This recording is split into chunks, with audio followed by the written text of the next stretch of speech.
శ్రీమాత్రే నమః. నమో మంత్ర ఛానల్కి స్వాగతం. ఉగాది తర్వాత నుండి 2050 వరకు ఈ 4 రాశుల వారికి విపరీతమైన ఐశ్వర్యం. ఈ రాశుల వారికి పట్టిందల్లా బంగారం అవుతుంది.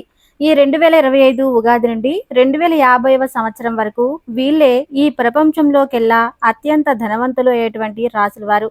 వీళ్ళకు పట్టుబోయే అదృష్టాన్ని ఎవరూ ఆపలేరు.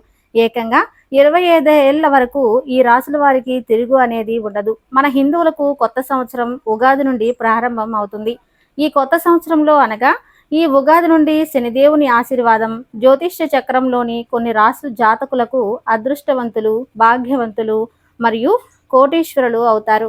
సాక్షాత్తు శని భగవానుడు ఉగాది తర్వాత నుండి 2050వ సంవత్సరం వరకు ఈ రాశుల వారికి తన ఆశీర్వాదాలు అద్భుతంగా ఇవ్వబోతున్నాడు. ఇక ఈ రాశి జాతకులు శనిదేవుని కృప వలన 2025 ఉగాది నుండి 2050వ సంవత్సరం వరకు అత్యంత యోగదాయకమైన సమయంగా చెప్పబడుతుంది. ఈ సమయంలో ఈ రాశుల వారికి పెద్ద పెద్ద శుభవార్తలు, అత్యంత లాభాలు, ధనయోగాలు, అలాగే ఎన్నో శుభ ఫలితాలను పొందబోతున్నారు అని జ్యోతిష్య పండితులు చెబుతూ ఉన్నారు. దీని కారణంగా ఈ రాశుల వారి జీవితం పూర్తిగా మారిపోతుంది. మీరు అదృష్టవంతులు, భాగ్యవంతులు కాబట్టి అటువంటి రాశుల వారు ఎవరు? శనిదేవుని కృపా కటాక్షాలు ఈ 2025 నుండి 2050వ సంవత్సరం వరకు ఉండేటటువంటి సమయంలో వీరి అదృష్టం అంబరాన్ని ఎలా తాకబోతుంది? ఇప్పుడు మనం ఈ వీడియోలో అయితే పూర్తిగా వివరంగా తెలుసుకుందాం. కాబట్టి ఈ వీడియోని ఎక్కడ కూడా స్కిప్ చేయకుండా వివరంగా పూర్తిగా చూడండి. అప్పుడే మేము ఏం చెబుతున్నామో మీకు పూర్తిగా అర్థమవుతుంది. శనిదేవుని ఆశీర్వాదంతో 2025 నుండి 2050 సంవత్సరం వరకు ఈ రాశుల జాతకం వెలిగిపోతున్నది. మీరు చేసిన అన్ని పనుల్లో ఏ ఆటంకాలు లేకుండా పూర్తవుతాయి. ఎవరూ ఊహించిన విజయాలను మీరు పొందగలుగుతారు. ఇక వీరికి పట్టిందల్లా బంగారమే అవుతుంది. ఈ రాశుల వారి జీవితం పూర్తిగా మారిపోతుంది. మీ ఆనందం అంబరాన్ని తాకుతుంది. హిందూ ధర్మానుసారం అందరూ కూడా ముక్కోటి దేవతలను ప్రార్థిస్తూ పూజిస్తూ ఉంటారు.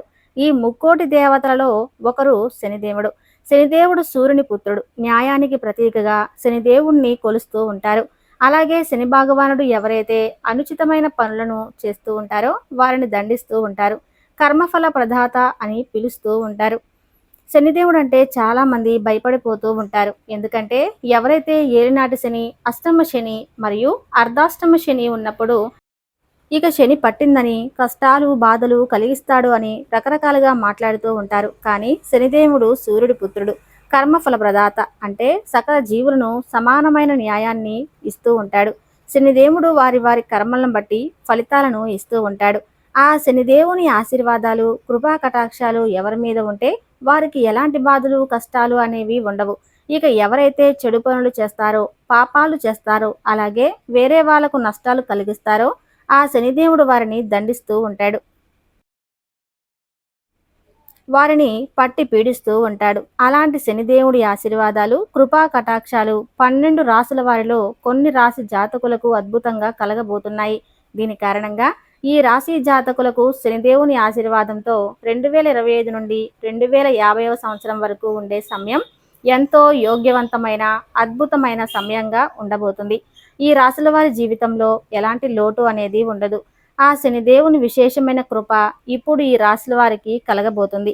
ఈ రాశుల వారి జీవితంలో ఉండే కష్టాలు, బాధలు, దుఃఖాలు పూర్తిగా తొలగిపోతాయి. మరి ఆ అదృష్ట రాశులు ఎవరో ఇప్పుడు మనం ఈ వీడియోలో తెలుసుకుందాం. 2025 నుండి 2050వ సంవత్సరం వరకు అదృష్టవంతులు, భాగ్యవంతులు, కోటీశ్వరులు కాబోతున్న రాశులలో మొట్టమొదటి రాశి కన్యా రాశి. ఉత్తర పాల్గొన నక్షత్రం 2, 3, 4 పాదాలు, హస్త నక్షత్రం 1, 2, 3, 4 పాదాలు మరియు చిత్తా నక్షత్రం 1, 2 పాదాలలో జన్మించిన వారు కన్యా రాశికి చెందుతారు. కన్యా రాశికి అధిపతి బుధుడు. రాశి చక్రంలో కన్యా రాశి 6వది. కన్యా రాశి జాతకులకు శనిదేవుని ఆశీర్వాదంతో 2025 నుండి 2050వ సంవత్సరం వరకు ఉండే సమయం మంచి సమయంగా ఉండబోతుంది. ఈ సమయంలో కన్యా రాశి వారికి అన్ని రకాల లాభాలు, అద్భుతమైన ప్రయోజనాలు కలగబోతున్నాయి.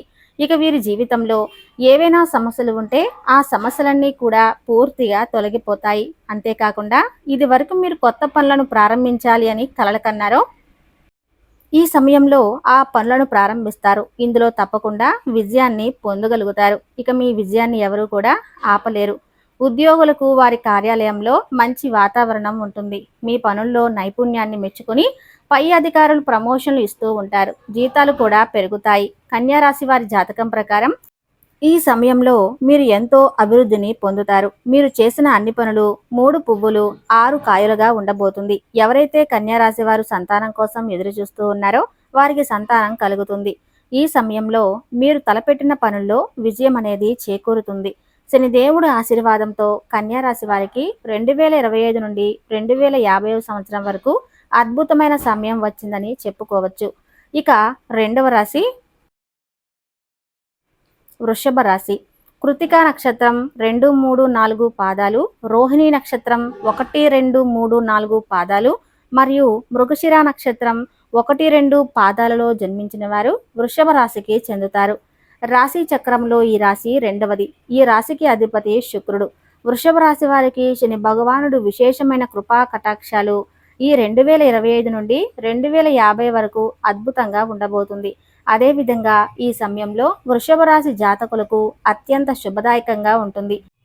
ఎన్నో రకాల శుభయోగాలు లాభాలు కలుగుతాయి. ఉద్యోగులకు పని కార్యాలయాల్లో చిన్న చిన్న సమస్యలు వచ్చినప్పటికీ మెల్లిమెల్లిగా అన్నీ కూడా సర్దుకుంటాయి. ఎందుకంటే ఈ సమయం మీ పక్షాన ఉంది కాబట్టి. కుటుంబంలో అందరూ ఆనందంగా సంతోషంగా ఉంటారు. శనిదేవుని విశేషమైన దృష్టి మీ మీద ఉండటం వల్ల జీవితంలో మంచి ప్రభావం చూపుతుంది. దీని కారణంగా మీ జీవితంలో వచ్చే ప్రతి సమస్య దూరం అయిపోతుంది. ఎవరైతే వృషభ రాశి వారు వ్యాపారం చేస్తున్నారో ఈ సమయంలో వ్యాపారాలు అభివృద్ధి చెందుతాయి. అధికమైన ధనలాభాలు కలుగుతాయి. ఎవరైతే విదేశాల్లో ఉన్నత విద్య కోసం అలాగే ఉద్యోగం కోసం ప్రయత్నాలు చేస్తూ ఉన్నారో ఈ సమయంలో మీ ప్రయత్నాలు నెరవేరుతాయి. వృషభ రాశి వారికి 2025 నుండి 2050 వరకు ఎంతో అదృష్టకరమైన భాగ్యవంతమైన సమయం అని చెప్పవచ్చు. కాబట్టి ఈ సమయాన్ని తప్పకుండా వినియోగించుకోవాలి. 2025 నుండి 2050 వరకు కోటీశ్వరులు కాబోతున్న తదుపరి రాశి మకర రాశి. ఉత్తరాషాఢ నక్షత్రం 2, 3, 4 పాదాలు, శ్రవణ నక్షత్రం 4 పాదాలు, ధనిష్ట నక్షత్రం మొదటి 2 పాదాలలో జన్మించిన వారు మకర రాశికి చెందుతారు. రాశి చక్రంలో ఇది 10వ రాశి. ఈ రాశికి అధిపతి శనిదేవుడు. మకర రాశి వారికి 2025 నుండి 2050 వరకు అదృష్టయుక్త కాలం. ఈ కాలంలో శని మహాదశతో పాటు శుభయోగాలు మకర రాశి వారికి అద్భుతమైన అవకాశాలని అందిపుచ్చుబోతున్నారు. గతంలో కొన్ని కష్టాలు ఎదురైనప్పటికీ 2025 నాటికి అవి పూర్తిగా తొలగిపోతాయి. మీరు కొత్త వ్యాపారాలు మొదలు పెడతారు, పెట్టుబడులు పెడతారు. అనుకున్న పని ఏదైనా విజయవంతంగా పూర్తి అవుతుంది. మీరు చేస్తున్న పనికి ప్రమోషన్ పొందే అవకాశం ఉంది. కొత్త ఉద్యోగ అవకాశాలు వస్తాయి. ముఖ్యంగా అధికార పదవులు పొందే అవకాశాలు ఉన్నాయి. ప్రభుత్వ ఉద్యోగ ప్రయత్నాలు చేస్తున్న వారు విజయాన్ని సాధిస్తారు. మకర రాశి వారు అత్యంత కోటీశ్వరులయ్యే అవకాశం ఉంది. భూ సంపత్తులు, ఆస్తులు, పేర్లు, బంగారం వంటి రంగాలలో పెట్టుబడులు పెడతారు. విదేశాల్లో వ్యాపారం చేసేవారికి అనుకూల ఫలితాలు దక్కుతాయి. కుటుంబంలో సంతోషకరమైన సంఘటనలు జరుగుతాయి. కొంతమందికి వివాహ యోగం ఏర్పడుతుంది. సంతాన ప్రాప్తి కోసం ఎదురు చూసే వారికి శుభవార్త వస్తుంది. ఈ కాలంలో మకర రాశి వారు కోటీశ్వరులు అవ్వడం ఖాయం. కాబట్టి ఈ అద్భుతమైన సమయాన్ని మకర రాశి వారు సద్వినియోగం చేసుకోవాలి. తదుపరి అదృష్టవంతులైన రాశి మీనరాశి. పూర్వభద్ర నక్షత్రం 4 పాదాలు, ఉత్తరాభద్ర నక్షత్రం 4 పాదాలు, రేవతి నక్షత్రం 4 పాదాలలో జన్మించిన వారు మీనరాశికి చెందుతారు. రాశి చక్రంలో ఇది 12వ రాశి. మీనరాశికి అధిపతి గురుడు. మీనరాశి వారికి 2025 నుండి 2050 అద్భుత కాలం అని చెప్పవచ్చు. మీరు ఎన్నో ఏళ్లుగా కష్టపడుతున్నా మీకు సరైన ఫలితాలు రాలేదు. కానీ ఈ 2025 నుంచి మీకు అదృష్టకాలం మొదలవుతుంది. మీరు నూతన అవకాశాలను సొంతం చేసుకుంటారు. మీ జీవితంలో సాఫల్యం పొందే సమయం వచ్చింది. కొత్త ఉద్యోగ అవకాశాలు, ప్రభుత్వ ఉద్యోగం, పెద్ద సంస్థల్లో పెద్ద స్థాయిలో వేతనం పెంపు పొందే అవకాశం ఉంది. సీనియర్ పొజిషన్లో చేరే అవకాశం ఉంటుంది. గతంలో కొన్ని రుణాలు, ఆర్థిక ఇబ్బందులు ఎదుర్కొన్న వారికి కష్టాలన్నీ తొలగిపోతాయి. మీ బిజినెస్ లేదా పెట్టుబడులు ఎంతో లాభదాయకంగా మారుతాయి. రియల్ ఎస్టేట్, అంతర్జాతీయ వ్యాపారాలలో మీకు మంచి లాభాలు వస్తాయి. మానసికంగా, శారీరకంగా శాంతియుతమైన కాలం ఉండబోతుంది. ఆరోగ్యపరంగా ఎలాంటి సమస్యలు ఉండవు. కొత్తగా ఇంటివి కొనుగోలు చేస్తారు. మంచి ఆస్తుపాస్తులు సంపాదించడం జరుగుతుంది. మీనరాశి వారికి కూడా ఈ 2025 నుండి 2050 మధ్య కోటీశ్వరులు అవ్వటం ఖాయం. ఇవి 2025 నుండి 2050 వరకు అత్యంత అదృష్టవంతమైన కోటీశ్వరులుగా మారే రాశులు. ఈ రాశుల వారు శుభ సమయాన్ని సద్వినియోగం చేసుకుని జీవితాన్ని మరింత సుసంపన్నంగా మార్చుకోవచ్చు. ఈ శుభ సమాచారాన్ని మీ మిత్రులతో షేర్ చేయండి. ఈ వీడియో నచ్చితే తప్పకుండా లైక్ చేసి శ్రీమాత్రే నమః అని చిన్న కామెంట్ చేయండి.